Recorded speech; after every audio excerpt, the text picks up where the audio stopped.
하나님 말씀 보겠습니다. 오늘 이사야 50장 1절부터 11절의 말씀입니다.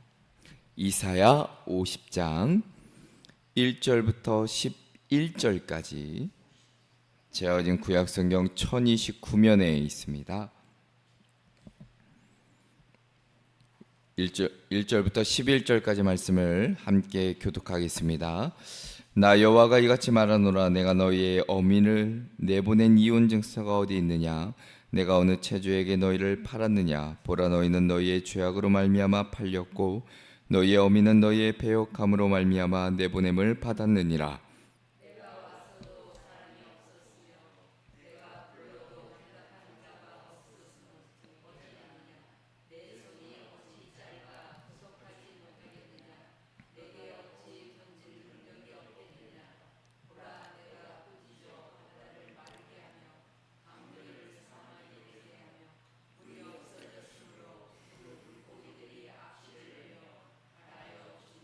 내가 흑암으로 하늘을 입히며 굵은 배로 덮느니라.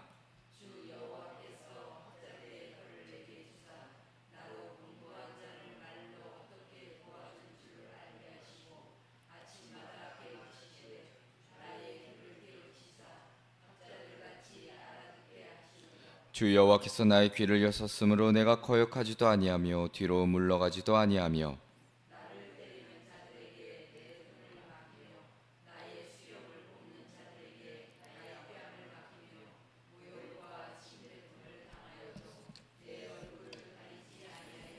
주 여호와께서 나를 도우심으로 내가 부끄러워하지 아니하고 내 얼굴을 부싯돌같이 굳게 하였으므로 내가 수치를 당하지 아니할 줄 아노라.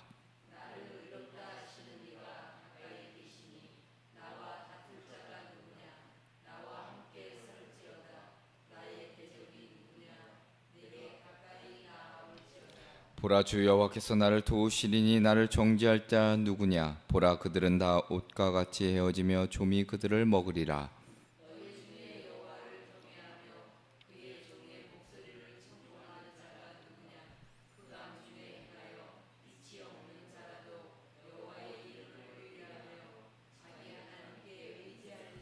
함께 읽겠습니다. 보라, 불을 피우고 횃불을 둘러띈 자여, 너희가 다 너희의 불꽃 가운데로 걸어가며 너희가 피운 횃불 가운데로 걸어갈지어다.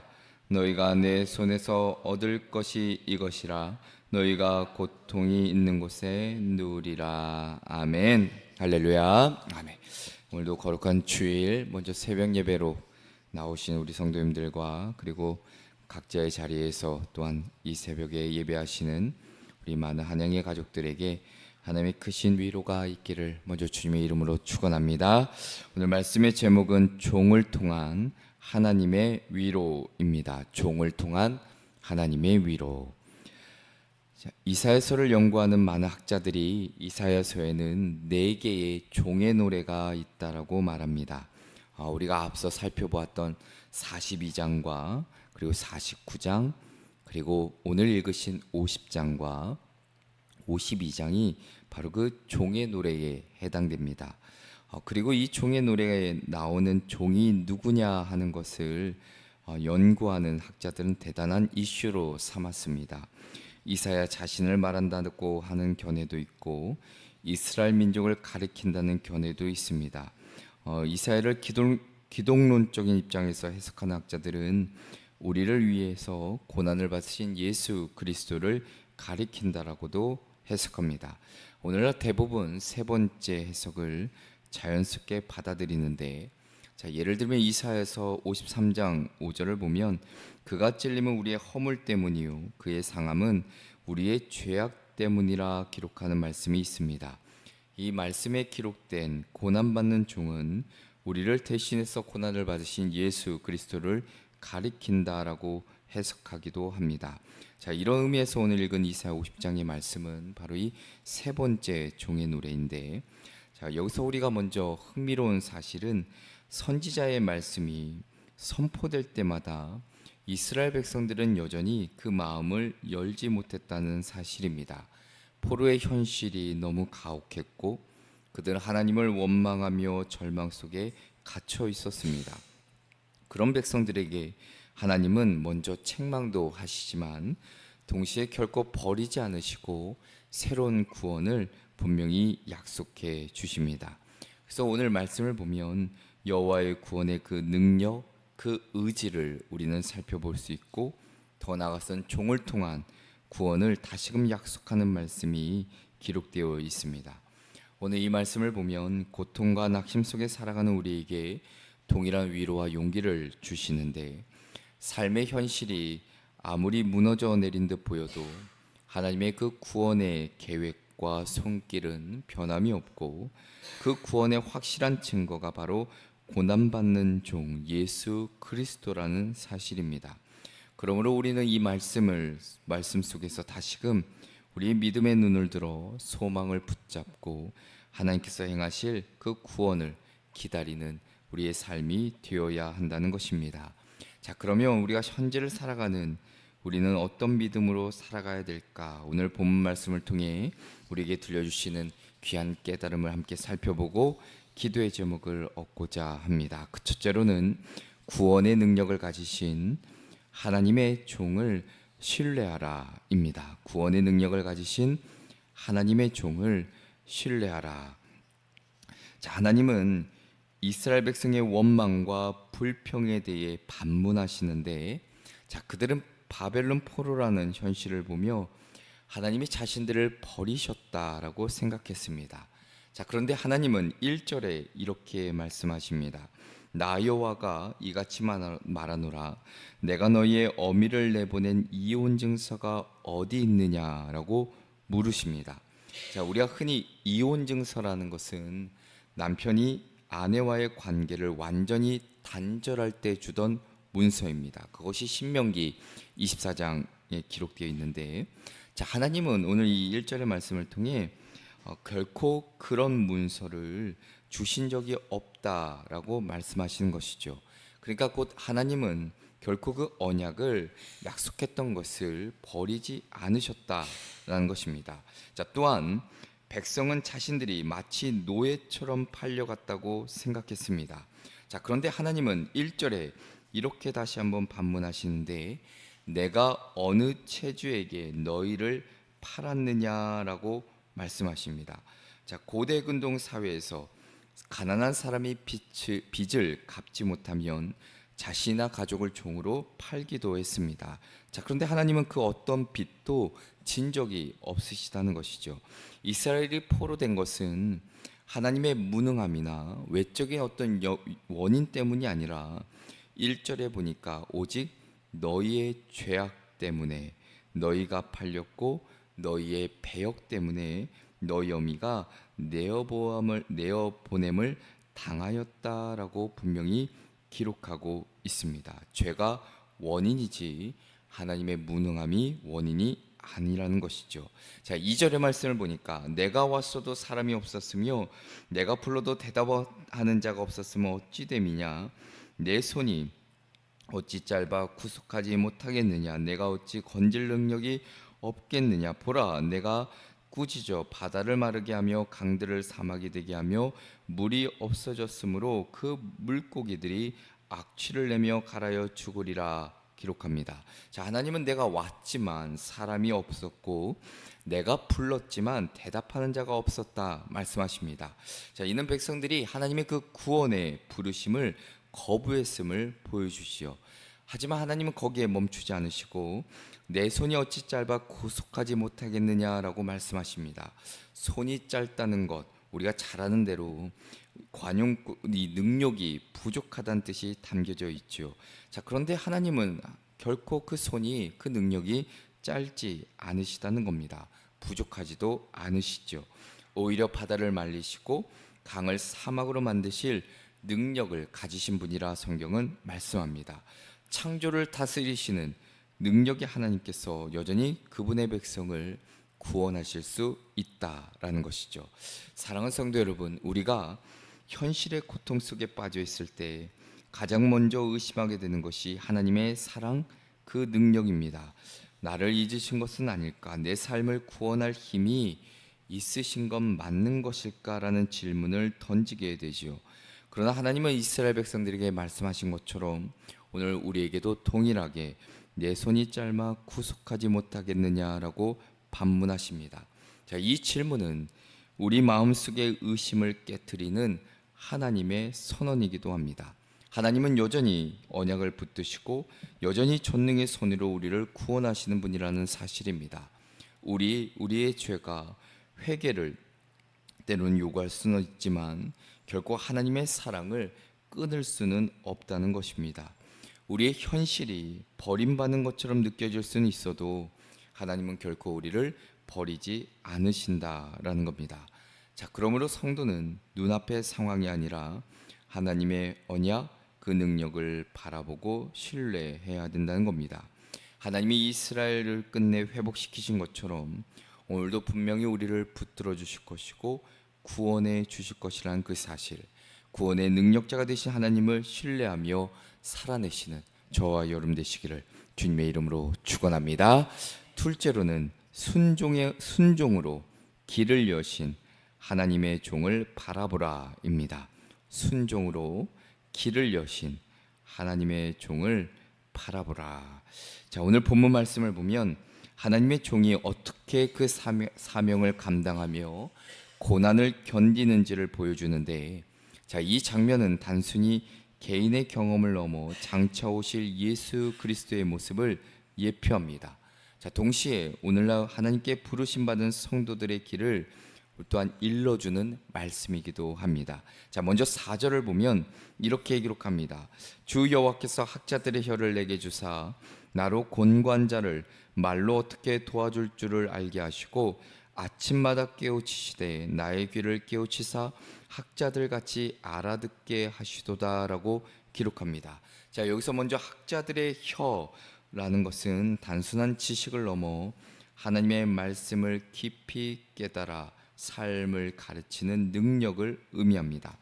곤고한 자들을 위로하는 말씀은 단순한 격려가 아니라 하나님께서 아침마다 새롭게 주시는 바로 그 계시, 그 말씀에서 나온다는 것이죠. 하나님의 종은 자신의 경험이나 감정이 아니라 하나님의 음성을 듣고 배우는 훈련을 통해 무너지고 깨진 이들을 회복시키고 세우는 역할을 한다는 겁니다. 5절의 말씀을 보면 또한 이렇게 기록하는데 주 여호와께서 나의 귀를 여셨으므로 내가 거역하지도 아니하며 뒤로 물러가지도 아니하며라고 고백합니다. 귀가 열렸다는 것, 말씀을 듣는 능력, 순종의 태도를 뜻하고 히브리 그들의 문화에서 귀를 막는 것은 불순종을 의미했지만 귀를 여는 것은 전적인 순종을 반대로 뜻합니다. 그러니까 종은 그 말씀 앞에서 도망하지 않고 뒤로 물러가지 않았다는 것이죠. 자, 그런데 순종의 길이 결코 평탄하지는 않습니다. 자, 6절에 이렇게 증언하는데 나를 때리는 자들에게 내 등을 맡기며 나의 수염을 뽑는 자들에게 나의 뺨을 맡기며 모욕과 침뱉음을 당하여도 내 얼굴을 가리지 아니하였느니라. 자, 이 장면을 우리가 생각해 보면 우리가 신약에서 예수님께서 고난 당하신 사건을 아주 생생하게 묘사하고 예표하는 말씀이기도 합니다. 자, 맡기다 히브리어에서 내 등을 맡긴다, 나의 뺨을 맡긴다라는 것, 스스로 내어주다는 뜻이 담겨져 있습니다. 자, 그러니까 종은 강제로 끌려간 것이 아니라 스스로 고난을 감수하며 맡긴 것이죠. 자, 그런데 그 수치와 모욕 속에서도 무너지지 않습니다.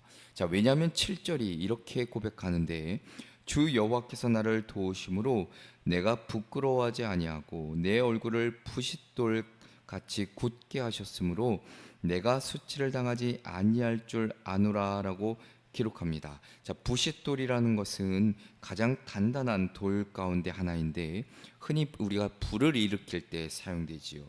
자, 이는 종이 흔들리지 않는 결단으로 하나님께 자신의 삶을 모든 것을 의탁했음을 보여주는 말씀이기도 합니다.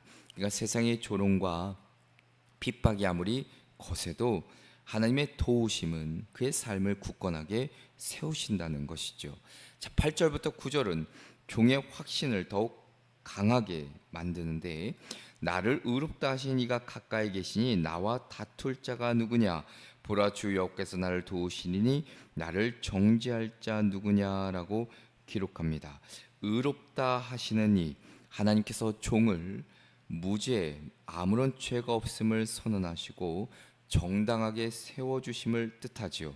아무리 세상이 정죄해도 하나님의 의롭다 하심이 모든 심판, 정죄보다 우위에 있다는 것을 말씀해주고 있습니다. 자, 결국 대적은 옷과 같이 헤어지며 좀이 그들을 먹으리라, 구절의 말씀처럼 사라질 운명에 불과하다는 사실이죠. 자, 이 말씀은 곤고한 자들을 향한 하나님의 위로입니다. 우리가 순종할 때 고난을 피할 수는 없지만 하나님은 언제나 그 돕는 자로 우리와 가까이 계신다는 사실입니다. 예수 그리스도께서 십자가에서 이 말씀을 온전히 성취하셨고, 또한 예수님 안에서 우리도 그 승리의 확신을 가질 수 있습니다. 그러므로 어떤 모욕과 수치 가운데서도 하나님이 나를 도우신다는 그 확신으로, 또한 오늘도 믿음을 지키며 흔들림 없는 그 성도의 길을 걸어가는 저와 여러분 되시기를 주님의 이름으로 축원합니다. 끝으로는 흑암 속에서도 빛 대신 여호와의 종을 의지하라입니다. 흑암 속에서도 빛 대신 여호와의 종을 의지하라입니다. 하나님을 경외하며 하나님의 음성을 듣는 이들조차도 때로는 깊은 흑암을 경험할 때가 있습니다. 10절의 말씀을 보니까 너희 중에 여호와를 경외하며 그의 종의 목소리를 청종하는 자가 누구냐?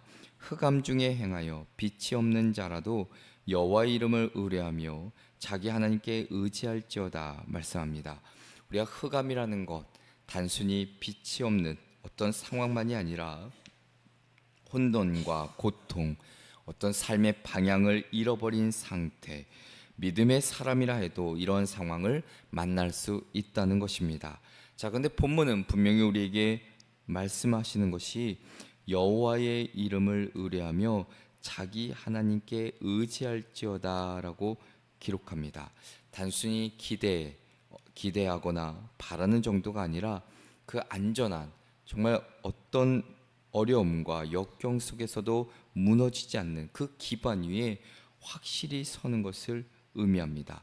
빛이 보이지 않아도 하나님의 성품, 그 속성, 그 약속을 신뢰하며 하나님께 자신을 모든 것을 맡기고 의지할 것을 우리에게 들려주고 계십니다. 자, 반면 하나님을 떠난 자기 의지의 길이 어떤 결말을 맞는지를 11절에 보여주는데, 보라, 불을 피우고 횃불을 둘러띈 자여, 너희가 다 너희의 불꽃 가운데로 걸어가며 너희가 피운 횃불 가운데로 걸어갈지어다. 너희가 내 손에서 얻을 것이 이것이라. 너희가 고통이 있는 곳에 누우리라 기록합니다. 여기서 불이라는 것은 인간이 스스로 만들어낸 해결책으로 보시면 됩니다. 자신의 의지와 노력의 상징이죠. 결국 그 불은 자신을 삼키고 그 끝은 고통일 수밖에 없다고 경고하고 있는 겁니다. 사랑하는 성도 여러분, 우리는 인생의 길이 캄캄할 때 우리는 본능적으로 작은 불이라도 내 힘으로, 내 의지로, 내 판단으로 그 불이라도 피워서 그 앞길을 보려 합니다. 자, 그런데 성경은 분명히 말씀하시는 것은 그 불은 잠시 비추는 것 같으나 결국 우리의 모든 것들을 소진시킬 뿐이고, 참된 빛은 오직 여호와 하나님밖에 없음을, 그래서 주님을 경외하며 그 이름을 의지하는 자는 결코 흑암 가운데 살아가지 않을 수 있다는 것을 말씀하고 있습니다.